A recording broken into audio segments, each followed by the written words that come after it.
This video's been a long time coming, and I really wish I'd made it sooner, because witnessing this game go through the trials and tribulations that it did felt like seeing a friend get thrown under the bus and being powerless to help them. I'm still powerless to help them, so I suppose this is more for my own peace of mind than anything else. And I'm not expecting to convince any of the mindless marionettes on Twitter all singing the same tiresome refrain, dead game, and if you're one of them, there's no shame in it. We've all indulged in that seductive frenzy of expressing all of our perceived slights and injustices, and having our cry amplified by like-minded masses that make us feel validated at the expense of our individuality. It is an intoxicating feeling. Cyberpunk 2077 is a game that was released at the end of 2020 by a developer that most of the gaming community looked up to as heroic, almost messianic figures of the industry meant to deliver it from greed and corruption. The game had been teased for years and reached a level of hype not seen since the elder days of games like Half-Life 2 or the hysteric, meme-worthy prospect of Half-Life 3. Cyberpunk had one of the worst releases in gaming history, particularly on consoles, with numerous bugs, glitches, crashes, and other weirder performance issues that made the game lackluster for some, unplayable for others.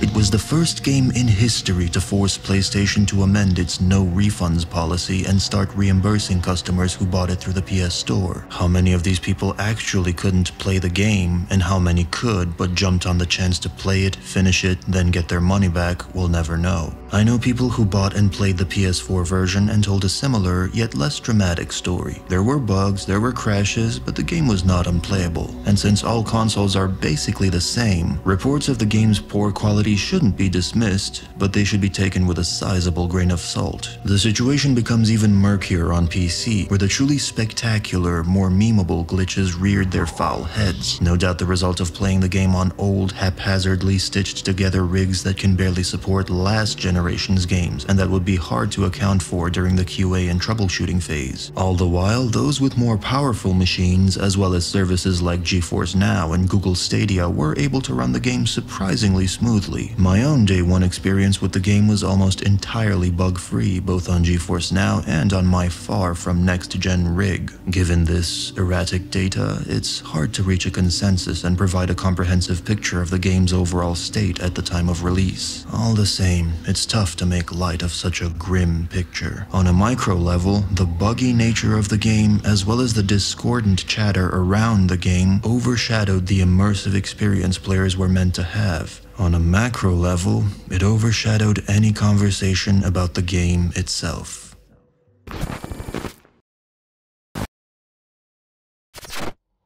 Context matters. Avengers Endgame can't be judged as a single movie on its own. It wasn't made to be judged as a single movie. It was crafted as the culmination of an era, the final movement in a live-action superhero symphony, the first of its kind. Making a silent video game protagonist is considered a cut corner and a dull affair in most games, but was labeled as an innovative artistic statement in Half-Life. Context is critical in understanding why one thing is great and another is pedestrian, why one creative endeavor is remembered fondly while another is scoffed at. But context also has a dark side, and if you're a fan of any of the latter properties I showcased, you know this all too well. Let me paint a picture of how game releases usually work. You have most of the big titles getting developed and slated for consoles, with PC versions either not even considered or tacked on as an afterthought. When these games hit the market, the PC part of the consumer base, which is often not considered to be big enough to matter, kicks and screams and cries foul as they have to stomach laughably bad PC ports, while their console counterparts enjoy vastly superior versions of the game they just paid the full price to own. The cries are generally not loud enough to be heard, and when they are, the fixes come months or even years later, which, in the case of a competitive multiplayer game, is too little too late, since most of the hype and player base has already moved on to the next newest thing. This has been the cycle for the longest time, and most people considered it normal and didn't bat an eye at it. And I can't help but note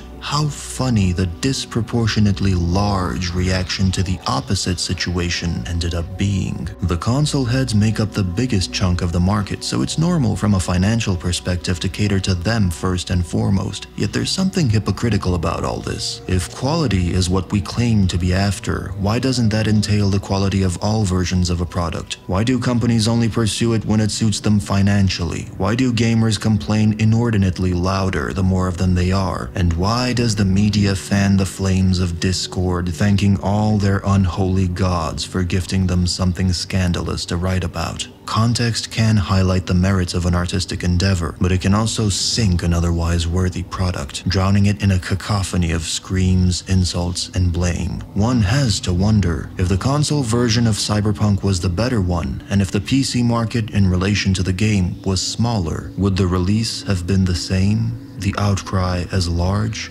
The vitriol as potent? We like to think of creativity as a level playing field. The most creative businesses, films, games, or social media endeavors inevitably rise to the top through their ideas alone. Yet history has proven time and again that context can interfere with fairness.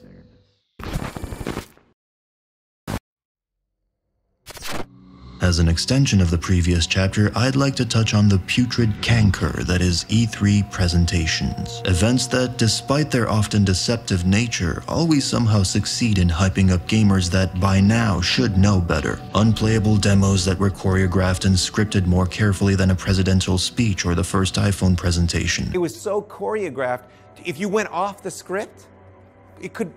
Lofty, overly ambitious features that never make it into the game and only succeed in making the final product look that much worse. These tall tales are scrutinized and condemned, of course, but overall, the gaming community has defaulted to a sort of apathetic acceptance of this cycle of promise and disappointment. This, unfortunately, becomes yet more ammunition against a game like Cyberpunk. There are those who would claim to criticize games equally. You showcase features that you don't deliver upon, you get scolded. That may well be on an individual critic level. On a large scale, however, Cyberpunk got reprimanded far more harshly than any of its peers. And it's again because of context. This wasn't the next EA game that we were all ready to get disappointed by. This was touted as the crown jewel of CD Projekt's fledgling empire. People used the early demos as fuel for the social media dumpster fire, but name one game that resembled its pre-alpha state at launch. Never mind the outlandish No Man's Sky or Anthem-style claims. No one game that's still deep in its development stages can be expected to come out looking the same way. Just a reminder,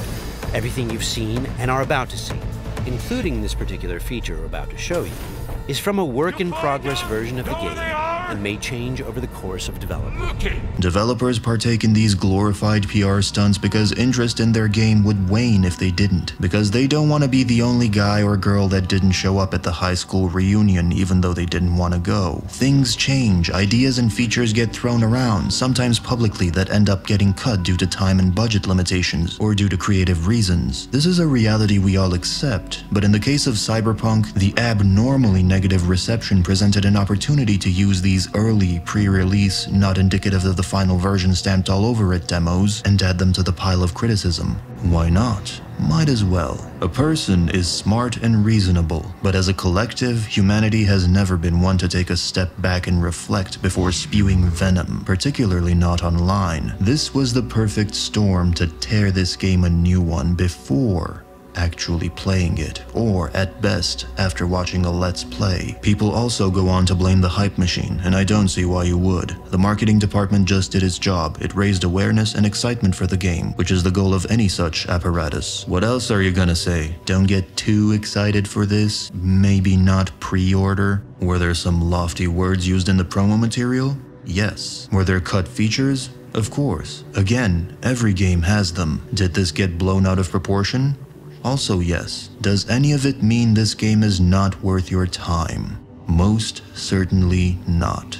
At the end of the day, there are games, and then there are politics surrounding games. Marketing, hype, demos, pre-release offers, and behind-the-scenes snippets. These are all politics. And politics tend to get in the way of the problem more often than they solve the problem. And just as with politics, it's our responsibility as individuals to read through the lines as best we can and figure out the truth, instead of being the 37th fix broken game tweet reply. Very rarely does what you hear of a game reflect your own review of the game. That should be your only concern. Everything else is just hype and politics.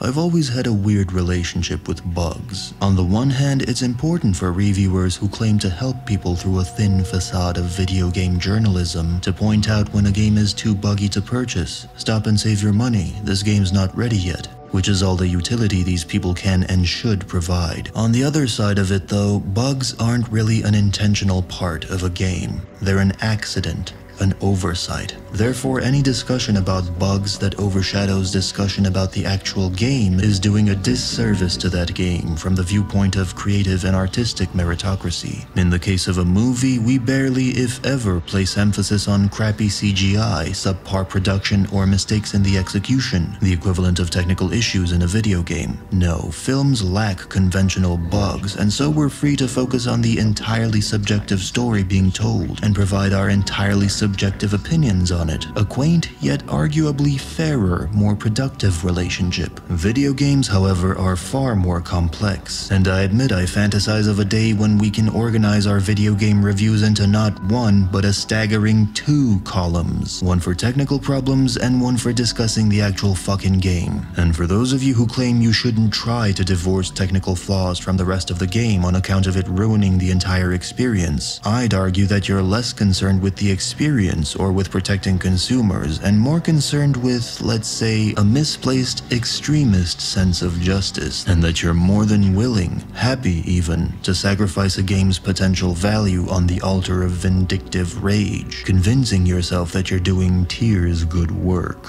And you might say, well, that's the point. The bugs themselves keep me from enjoying the experience, therefore talk of it should overshadow talk of the game. But what kind of twisted world is one in which we value art and culture less than the discourse and criticism around it? What does it say about us if we're more interested in meting out punishment than in celebrating artistic expression, nurturing the creative spirit, or acknowledging things of cultural significance? Things that are, as of yet, the only purpose of civilization that we've discovered. Humans and their empires rise and fall like the winter wheat, and the only thing that lingers is whatever work they left behind that is of any cultural relevance. And justice is a clumsy mistress, not just because she can't take a piss without stamping her face, but because of her relative, abstract nature. Whose justice did we cry out for? That of the developers, so they get better wages and better work hours? How are we achieving this? By smearing their work, the thing that they voluntarily sacrificed their time, energy, and sanity in order to make? If so, how is condemning their labor of love helping them exactly? Is this justice, or is it hiding something more macabre underneath?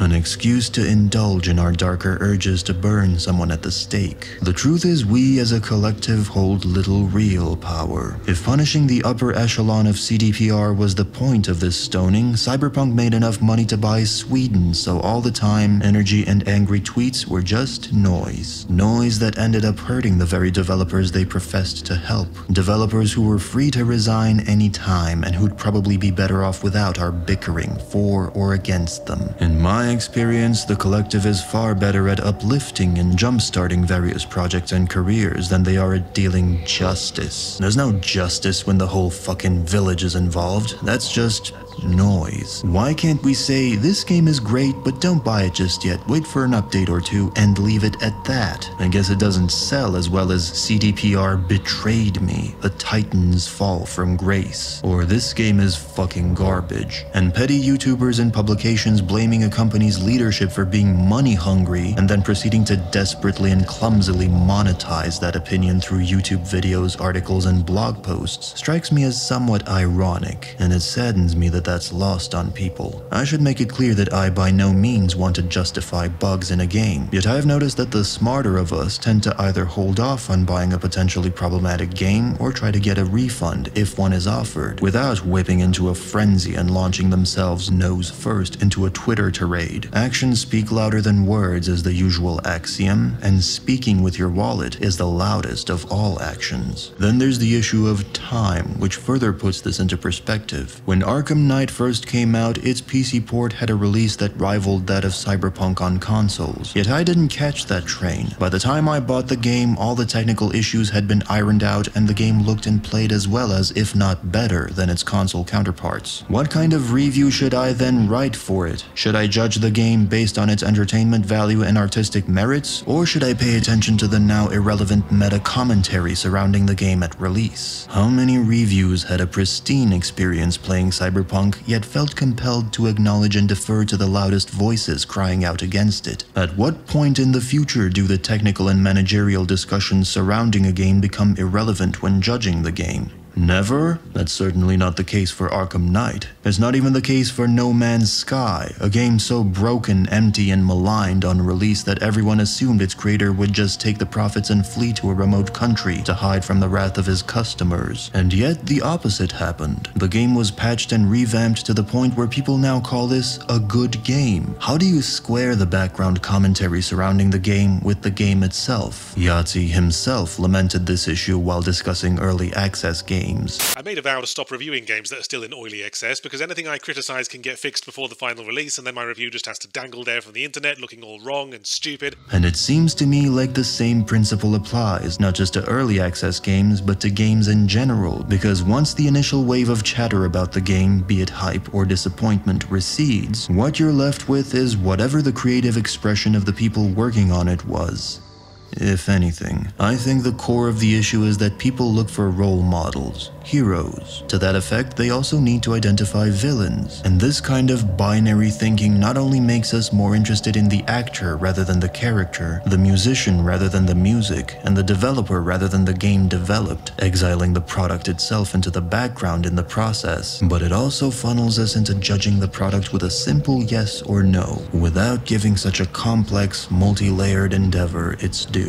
Not to mention how easily influenced we are. Good luck trying to remain objective when the thing in question is mired in controversy that technically has nothing to do with its objective quality. Every great thing becomes a good thing, and every interesting idea becomes a quaint idea. Conversely, every bad thing becomes the putrid molten spew of Satan himself. I'm of the mind that because video games are to film what 4D chess is to tic-tac-toe, and make no mistake, they are, then we should evolve increasingly complex methods of appraising said video games if we are to do them justice. If you've been following the channel for a while, you've noticed that I don't score movies, for even they are, in my estimation, too complex to be reduced to a fucking decimal, a system that skews too close to binary ratings as is. There are films that do almost everything perfectly, as well as nausea-inducing excrements that fail on nearly every conceivable level, but they are the outliers, the exceptions. Apart from those, number scores are just a fun little activity for the reviewer, mildly entertaining for the viewer, and are otherwise useful to start lengthy debates about arbitrary numbers that don't mean anything at the end of the day. And if films have too many elements to them to be scored in this way, then video games are even more unfit for this kind of appraisal. It then seems that much more disingenuous to focus the bulk of your review on bugs and technical issues, and to warp all other aspects of the game to fit that narrative. I've sampled 4-hour reviews of Cyberpunk that more or less boil down to, look,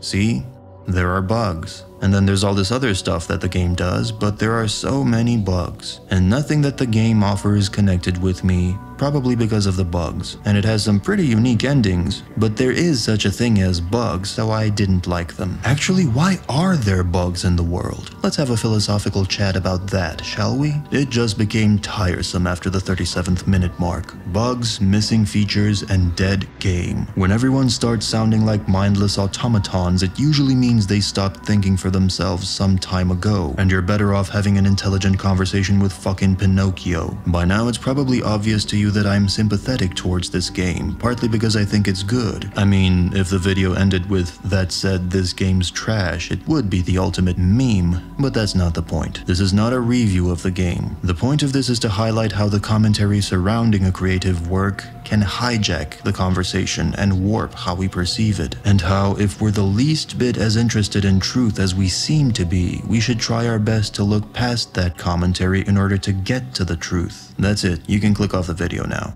if you're a piece of shit. Anyway, that is, in an abnormally large nutshell, the problem with bugs.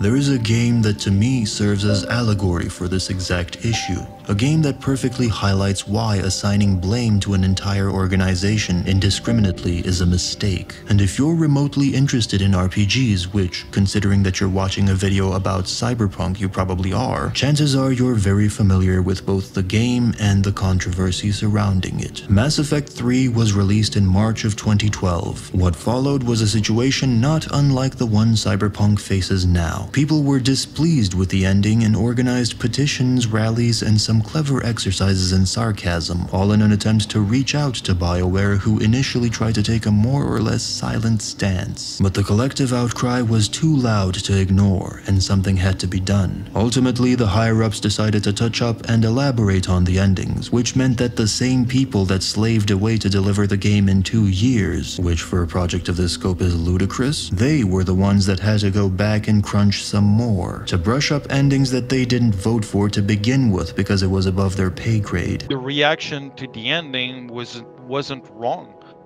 The main problem is that it's the internet. And the internet is toxic and vitriolic, and it's got no filter, and it's horrible, and it attack people on a personal level. There were literal death threats. And that's just not something you can't just shrug that off. Yeah, I was getting angry messages, curse outs. We're all human, right? And so unless you build some way to protect yourself from that, it's going to affect you. There were plenty of positive messages. There were plenty of really happy people just excited. So I'll say that there's some, like, most of the fans are really amazing and great. But yeah, we crunched. A lot of people went through a lot of hard times to get through that. Everybody was fried. Everybody was completely destroyed. Morale was incredibly low. You're kind of ready to be done with a game and a franchise at a certain point, and then when it gets extended out that's just like, wait, the people who were crunching the hardest at the end now had to go back and start crunching again, so they didn't get good rest. And so I don't normally attribute much of that to Mass Effect, but it is safe to say that, like, around that time, a lot of people were starting therapy. What's interesting to me is that it took 10 years for some of this stuff to come out, for developers to be comfortable enough to speak their minds, to give their actual opinions on the whole thing, and for the more high-strung fans to be willing to listen. And why? These people didn't decide to release the game early or to rush the endings. No, these are the ones who worked night and day, sustained by the belief and the hope that all the effort would translate into a worthwhile product. Ironically, these are the same people that would have worked another 2 years had the timetable allowed it, because no one wants to make a bad game. No one. Not the developers, not the suits, nor the investors. Not a one. And it strikes me as overwhelmingly cynical that the ox who pulls most of the cart also gets most of the whipping. I don't want the same thing to happen to Cyberpunk. I don't want us to become estranged like bitter divorcees, only to get back together and start licking our wounds and rekindling our relationship 10 years after the fact. I know you feel somewhat insignificant as a simple fan, but in light of all the developments surrounding these two games, I'd say it's pretty fucking clear that you're not. You might think that all the hate and the vitriol is important in order to keep the bigwigs in line and force them to fix things, but you'd be wrong. There's only one way to keep the higher-ups, the money people, in line, and that's by using your wallet, not your mouth. Asking for refunds is fine, not buying the game is fine, waiting for it to get patched up is even better. Anything beyond that usually ends up being somewhat counterproductive. There's something to be said about well-mannered constructive criticism and feedback when it's asked for, and heavens know they do ask for it, but anything beyond that tends to devolve into a pissy, pussy pus-filled pontificated pile of poo. The mouth is a wench's weapon, far less appropriate or effective in the hands of a well-mannered gentleman gamer like yourself. When you write an angry letter to CDProjektRed, you are addressing the whole of CDProjektRed, 95% of which happens to be on your side. It's like if I were a Jewish reporter living incognito in 1942 Germany, secretly writing articles about the horrors of Nazi rule and trying to garner support from the outside, and here comes you, the angry player, flying overhead and carpet bombing the fuck out of my barn, yelling Hitler sucks sticky balls on your way out. I know, I'm trying to do something about it, and I'd appreciate it if you didn't shove claymores in my toilet. That would really help.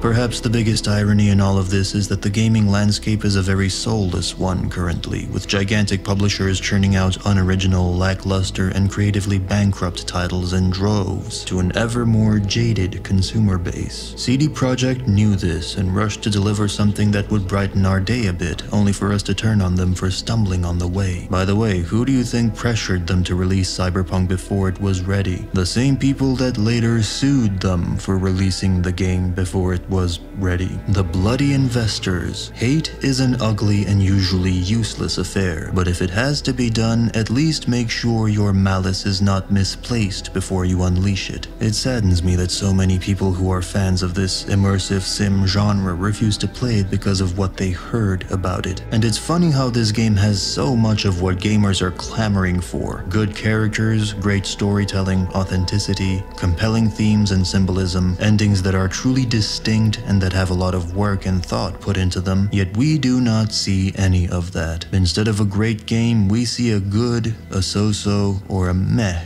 game because of the circumstances surrounding its release, which showcases perhaps more than anything the power of the internet to subliminally influence us. Everything we do is in pursuit of truth and justice, even when we do wrong. That's what drives us, misguided though our methods may be. It's why we rage on the internet, wave our pitchforks overhead, and demand heads to roll. It's always for some perceived injustice or deceitful behavior. It's why people raged about Cyberpunk. I'm not here to tell you whether the game is good or bad, if you should or shouldn't play it. I have neither the training nor the objectivity to do that. All I have is an ever-shrinking sense of morality and decency that's nevertheless still there. And if justice and truth is what you're looking for, then the truth is that Cyberpunk 2077 deserved better. Not from the developers, or the publishers, or investors,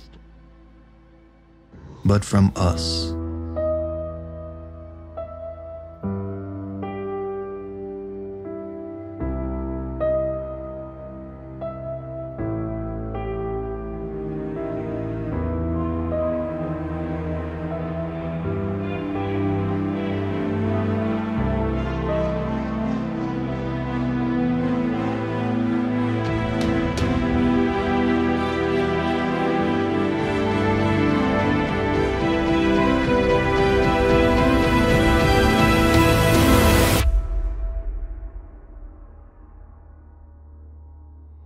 By the way, subscribe.